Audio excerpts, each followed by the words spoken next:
Hello there, Battle Brothers, and welcome to another video. And it's finally here, my long overdue review of the complete first omnibus of Space Wolf novels by William King, which contains the book Space Wolf, Ragnar's Claw, and Grey Hunter. Now, you might remember that I did a review or reviews of the first two novels of this trilogy, of this omnibus, about a month ago, and then I took a break from reading Warhammer 40k to read more Warhammer! Horus Heresy, of course. I read a couple of Horus Heresy novels to catch up with that series a little bit. Of course, you know, as I said in almost all my Warhammer videos, I only got into this glorious universe of the grimdark future about 9 months ago, and I've just been storming through those novels like a maniac. I've read about 23 of them at this point, and me being a Space Wolves guy for the Russ, I just needed to finish this as soon as possible so I can move on with to read some more Horus Heresy, and I have to say that you all really need to read the entire trilogy to get to the full experience of this Bildungsroman. Of course, I had known about the character of Ragnar Blackmane, of the Space Wolves, the youngest, really, of those who became the boss, if you know what I mean. And under very unusual circumstances, of course, him not really becoming a Grey Hunter before, after being a Bloodclaw. Now, I really don't want to spoil much, so I will not say specifically in this review what he did that earned him such a special place in the history, the annals of the chapter. But of all the Warhammer 40k and 30k books I've read, this one stands out for multiple reasons. But I always say that so far, each and every single Warhammer book I read was a little bit different, a little bit different experience. Whether it was written by this author or that author, but the common aspect, the common feature that they all have is that they're all very, very good. I've been fortunate so far. I know out of all the books that the Black Library has published, there must necessarily be some that will be of a less quality than others. To my fortune, to my great luck, I haven't encountered such a book yet. And it was different in that it was really a classically written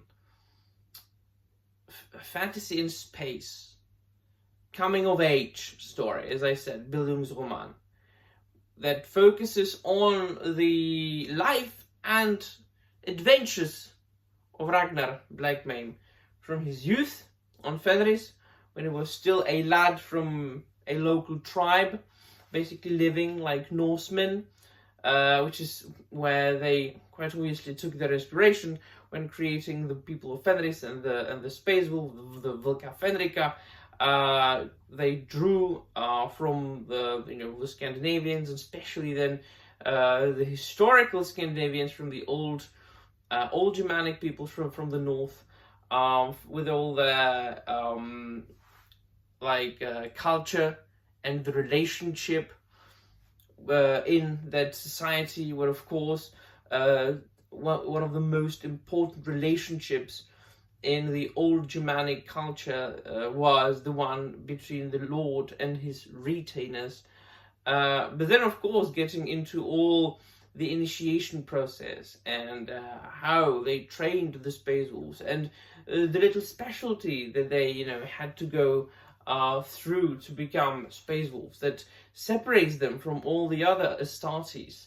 This special substance that they have to take, extracted from Leman Russ's own DNA, of course, besides receiving his gene seed, which of course then is very common to all the legions Astartes, that they do come from their respective Primarchs, and they do they are implanted by their gene seed.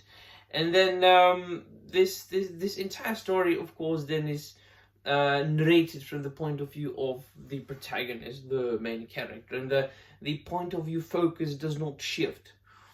In a lot of Warhammer books that I've read, the focal point shifts a lot. This is just purely and clearly just narrated from the point of view of Ragnar, and it's very much human-like.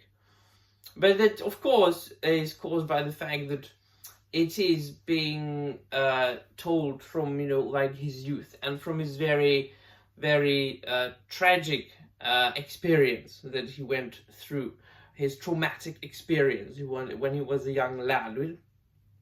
The book basically, the first one starts, with him living in his village, just about to be, to become a man, being in love with a girl, having a, nice position in their society, not really expecting to live over, 30 years of age.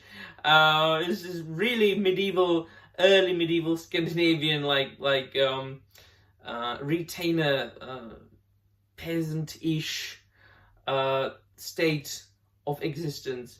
And then, of course, being at conflict with the enemy tribe from where Stribbjorn comes, who, of course, is to become one of the other Space Wolves, his battle brother from his own chapter, and his friend, ultimately. And then, of course, this shock of the discovery that there is something much more. That there are entire worlds, entire universes, infinite, unending universes, just out of your life view and life picture that you have had so far. And so this must have left something that not even the very thorough process that the young aspirants go through, and all the mental conditioning and all the propaganda conditioning, so quote unquote, that they go through, all that they learn, all that they are being put, through, and everything that has been put into their heads by the teaching machines, the very, very brutal training that they go through at the Fang and at Fenris. It's just, despite all this, he was always, in this book, throughout these 3 volumes, he's always been able to keep a little bit of his humanity inside that. That, of course, even is strengthened by the fact that, which in the second novel, in the second volume, where he develops almost a romantic feelings, or almost romantic feelings for this female inquisitor, right?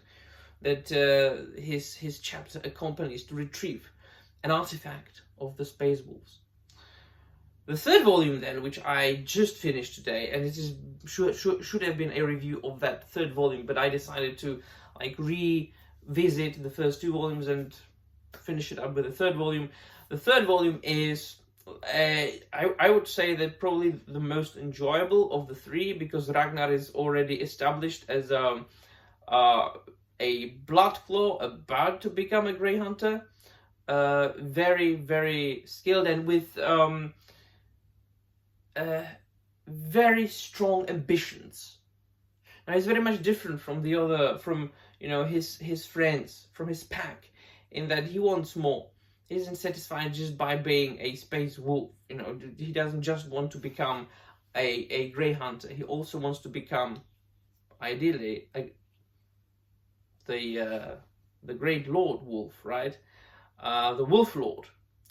And so we follow Ragnar on his journey, this time encountering, not for the first time, not for the last time, as he actually encountered them in the first volume, the arch enemy of Space Wolves, and that is the Thousand Suns.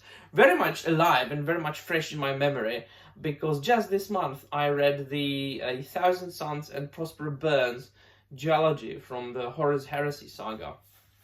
And so going, like back and forth, reading this and that, like referring to this from that novel, even though they were written in like the span of like 10-15 years from each other. I mean, the Space Wolf trilogy came out at the beginning of the 2000s, right? Whereas the Thousand Suns and Prosper Burns came out like 10-12 years later. Awesome, fantastic. My love for the Space Wolves was even strengthened, and it was more straightforward.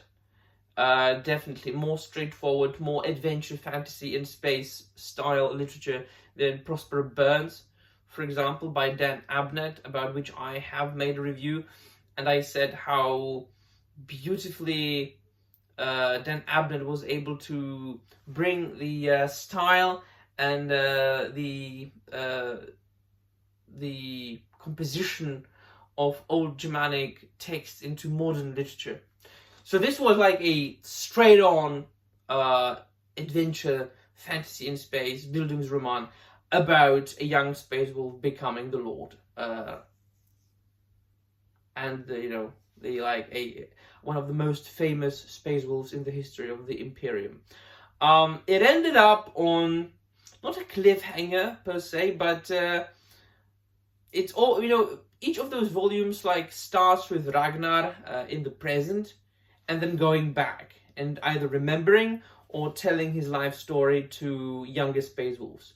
So it's really reminiscing. It's he is basically the narrator of the story, and his story has been or was cut abruptly at the end of the third volume, which of course suggests there are going to be more volumes. There were more volumes which were collected into the second omnibus, which I'm also going to read very soon.